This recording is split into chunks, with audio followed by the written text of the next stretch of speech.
नमस्कार, इस खास बुलेटिन में आपका स्वागत है। मैं हूं रुचि शर्मा।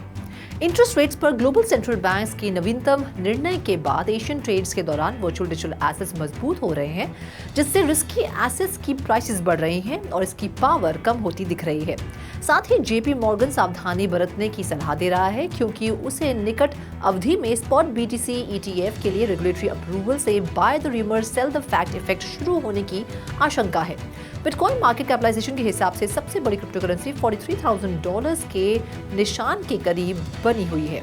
ये हाल ही में 0.2% की बढ़त के साथ $42,940 पर ट्रेड कर रहा था। ईथर दूसरी सबसे बड़ी क्रिप्टो करेंसी उसी अवधि में लगभग 2% ऊपर $2,299 पर ट्रेड कर रही थी। टोकन ने बीटीसी से बेहतर प्रदर्शन किया है और अपग्रेड से कथित लाभ के कारण एक्टिविटी में वृद्धि देखी जा रही है। दिलचस्प बात यह है कि बिटकॉइन की कीमतें हाल ही में 20 मंथ्स के उच्चतम स्तर पर पहुंच गई हैं, फिर भी इस हफ्ते वे लगभग 4% नीचे है। फेड के लेटेस्ट इंटरेस्ट रेट डिसीजन से ब्रॉडर मार्केट स्पेस उत्साहित है। अवलांच, बाइनेंस, एक्सआरपी, डोजकॉइन के लार्ज कैप टोकन लाभ में बैठे हुए हैं। जाहिर है, पिछले 24 घंटों में ग्लोबल क्रिप्टो मार्केट कैप 1.3% बढ़कर $1.63 ट्रिलियन हो गई है। टोटल क्रिप्टो मार्केट का वॉल्यूम 48.3% बढ़कर $104.7 बिलियन हो गया है। डीफाई में टोटल वॉल्यूम वर्तमान में $7.8 बिलियन है और सभी स्टेबल कॉइन $61.2 बिलियन है, जो टोटल क्रिप्टो मार्केट के 24 आवर वॉल्यूम का क्रमश 7.5% और 58.5% का प्रतिनिधित्व करता है। बिटकॉइन का डोमिनेंस वर्तमान में 51.85% है, जो दिन के दौरान 0.34% कम है। टॉप 15 टोकन का बैरोमीटर IC15 इंडेक्स 1% बढ़कर 54,706 पर पहुंच गया। इस बीच बैंकिंग सुपरविजन के लिए बेसल कमेटी ने स्टेबल कॉइन्स को नियंत्रित करने वाले मानदंडों को कड़ा करने का प्रस्ताव दिया, ताकि ये सुनिश्चित किया जा सके कि स्टेबल कॉइन्स की रिजर्व एसेट्स में short term maturity, high credit quality और लो वोलेटिलिटी हो। ये प्रस्ताव स्टेबल कॉइन्स को धारकों की रिडेम्पशन की अपेक्षाओं को पूरा करने में मदद करेंगे। बिटकॉइन इंफ्रास्ट्रक्चर फर्म ब्लॉकस्ट्रीम एक सक्सेसफुल सीरीज 1 ओवर सब्सक्रिप्शन के बाद अपने bitcoin denominated investment vehicle Blockstream ASIC note की सीरीज 2 लॉन्च करने के लिए तैयार है। सितंबर में लॉन्च किया गया सीरीज 1 नोट अपने $5 मिलियन के लक्ष्य से ऊपर बंद हुआ। सीरीज 2 लक्समबर्ग स्थित डिजिटल सिक्योरिटीज फर्म स्टॉकर के सहयोग से योग्य नॉन-US इन्वेस्टर्स को लक्षित करती है, जो बिटकॉइन माइनिंग हार्डवेयर के लिए ऐतिहासिक रूप से कम कीमतों का लाभ उठाना चाहते हैं। ब्लॉकस्ट्रीम के CEO और को-फाउंडर डॉक्टर एडम बैक का लक्ष्य नॉन-US इन्वेस्टर्स को बिटकॉइन बेसिस प्रोडक्ट्स के माध्यम से बिटकॉइन ASIC मार्केट में एक स्ट्रेटेजिक एंट्री पॉइंट प्रदान करके मोमेंटम का लाभ उठाना है। High efficiency Antminer S19K Pro ASIC miners की एक्विजिशन के लिए सीरीज 1 से टोटल $4.88 मिलियन एलोकेट किए गए थे। थोक छूट को सुरक्षित करने के लिए wholesale distributor sunny side digital के साथ अपने संबंधों का लाभ उठाया गया था। खरीदारी के बाद की अवधि में बिटकॉइन की कीमतों में बढ़ोतरी से प्रभावित होकर ASIC कोट्स में 9.25% की वृद्धि देखी गई। हर सीरीज लिक्विड नेटवर्क के माध्यम से बेसिक नोट्स का एक यूनिक सेट जारी करती है, जो बिटकॉइन ब्लॉकचेन के टॉप पर निर्मित एक साइड चेन प्रोटोकॉल है। शिबा इनू की layer 2 blockchain Shibarium 100 million transaction को पार करके एक माइलस्टोन तक पहुंच गई है, जो क्रिप्टो करेंसी इंडस्ट्री में एक महत्वपूर्ण विकास है। नेटवर्क एक्टिविटी में वृद्धि के कारण डेली ट्रांजैक्शन काउंट 7.36 मिलियन हो गया, जिससे टोटल ट्रांजैक्शन काउंट 103.31 मिलियन हो गया। शिबेरियम के ऑफिशियल कम्युनिकेशंस चैनल्स ने इस अचीवमेंट को मून स्टोन के रूप में स्वीकार किया है, जो इसकी मोन्यूमेंटल नेचर को उजागर करता है। शिबा इनू कम्युनिटी शिबेरियम की सफलता में इंटीग्रल रहा है, जैसा कि AI चैटबॉट ChatGPT पर इसके प्रमुख डेवलपर सातोशी कुसामा के साथ बातचीत के साझा स्क्रीनशॉट में देखा गया है। किस्मत में ये बदलाव ब्लॉकचेन तकनीक और क्रिप्टो करेंसी मार्केट की विकसित प्रकृति के साथ साथ यूजर्स और डेवलपर्स द्वारा शिबेरियम की बढ़ती स्वीकृति और उपयोग को दर्शाता है। क्रोनोस इकोसिस्टम के पीछे Web3 startup accelerator Cronos labs ने इथेरियम सेपोलिया टेस्टनेट के टॉप पर एक zero knowledge Ethereum virtual machine tested blockchain network launch किया है। Cronos ZK EVM chain testnet ZK scalable transparent argument of knowledge modular framework का उपयोग करने वाला एक हाइपर चेन है और इथेरियम मिनट पर एक कॉमन सेटलमेंट के साथ चलता है। चेन को इथीरियम टेस्टनेट द्वारा फाइनल सेटलमेंट और डेटा अवेलेबिलिटी के दृष्टिकोण से सुरक्षित किया गया है। 2024 तक नेटवर्क इथीरियम मेनट के लिए एक शेयर्ड नेटिव ब्रिज को अपनाएगा, जिससे यूजर्स बाद की सिक्योरिटी का आनंद लेते हुए टोकन और मैसेजेस भेज सकेंगे।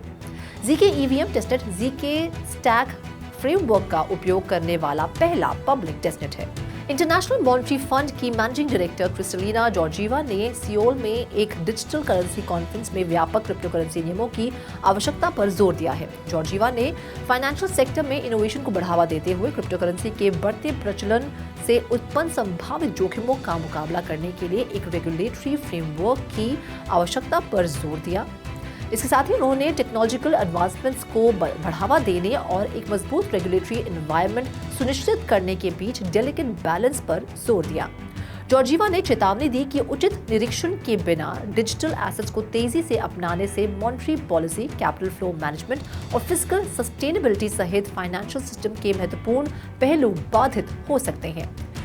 विनियमन का आह्वान ग्लोबल फाइनेंशियल स्टेबिलिटी पर अनरेगुलेटेड क्रिप्टो करेंसी के अस्थिर प्रभावों के बारे में चिंताओं के बीच आया है। एक इंटरव्यू में कमोडिटी फ्यूचर्स ट्रेडिंग कमीशन के चेयरमैन रॉस्टिन बेनम ने तर्क दिया कि SEC चेयरमैन गैरी गैंसलर के रुख के विपरीत कई टोकन को मौजूदा कानून के तहत कमोडिटी माना जाता है। गैंसलर ने SEC रजिस्ट्रेशन पर जोर देते हुए क्रिप्टो इंटरमीडियरीज को सिक्योरिटीज के रूप में मानने की वकालत की है। हालांकि लॉमेकर्स के एक और रिपब्लिकन ग्रुप ने SEC के विचारों को चुनौती दी, ये तर्क देते हुए कि SEC के दृष्टिकोण ने क्रिप्टो कंपनियों को रेगुलेटरी फ्रेमवर्क्स में मजबूर किया जो टेक्नोलॉजी के प्रिंसिपल्स के साथ इनकम्पैटिबल थे और मौजूदा सिक्योरिटीज लॉज के साथ संरेखित नहीं थे। बेनम ने एक रेगुलेटरी गैप को स्वीकार किया और कांग्रेस से ब्लॉकचेन टेक्नोलॉजी को वैध बनाने का आह्वान किया। सेनेटर एलिजाबेथ वार्रेन ने मनी लॉन्ड्रिंग और इलीगल एक्टिविटीज से निपटने के लिए क्रिप्टो करेंसी नियमों को कड़ा करने के लिए अमेरिका में एक बिल पेश किया है। Digital asset anti money laundering act मौजूदा एंटी मनी लॉन्ड्रिंग कानूनों और नो योर कस्टमर रेगुलेशंस को डिजिटल एसेट एंटिटीज तक विस्तारित करेगा। बिल में MSBs, crypto exchanges, wallet providers, miners और वैलिडेटर्स को क्लाइंट्स की आइडेंटिटीज वेरीफाई करने और सस्पिशियस ट्रांजैक्शन की रिपोर्ट करने की आवश्यकता है, जो ट्रेडिशनल बैंक्स के ड्यूटीज को दर्शाता है।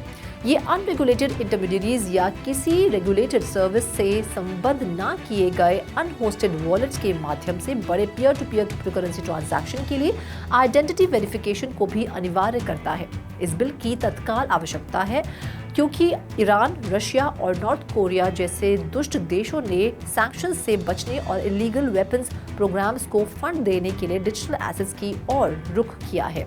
इसके अलावा सपोर्टर्स का तर्क है कि डिजिटल एसेट्स के लिए एंटी मनी लॉन्ड्रिंग स्टैंडर्ड्स का विस्तार करने से राज्यों और यूजर्स के लिए सुरक्षा उपाय तैयार होंगे, जबकि आलोचकों का तर्क है कि ये गुमनामी और गोपनीयता से समझौता कर सकता है।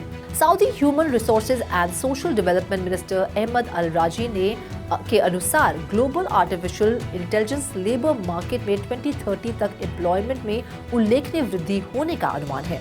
रियाद में 13 से 14 दिसंबर को inaugural global labour market conference की ओपनिंग सेरेमनी के दौरान बोलते हुए अल राजी ने इस बात पर जोर दिया कि लेबर मार्केट का वर्तमान परिवर्तन इतिहास में अभूतपूर्व है। अल राजी ने भविष्य में नए करियर, स्किल्स और नौकरियों की बढ़ती आवश्यकता पर ध्यान दिया और कहा, ग्लोबल AI जॉब मार्केट की वृद्धि से अब से 2030 तक 133 मिलियन नई नौकरियां पैदा होने की उम्मीद है। स्पीकर ने विकसित हो रहे ग्लोबल लेबर मार्केट के साथ तालमेल बिठाने के उद्देश्य से वर्ल्ड वाइड एंडेवर्स को बढ़ावा देने में सऊदी अरब की अग्रणी स्थिति पर जोर दिया। राष्ट्रपति द्रौपदी मुर्मू ने AI के उपयोग से संबंधित नैतिक दुविधाओं को संबोधित करने के महत्व पर जोर देते हुए कहा कि ये तेजी से हेल्थ केयर, एजुकेशन, एग्रीकल्चर और इंफ्रास्ट्रक्चर में सुधार के लिए एक महत्वपूर्ण टूल बन रहा है।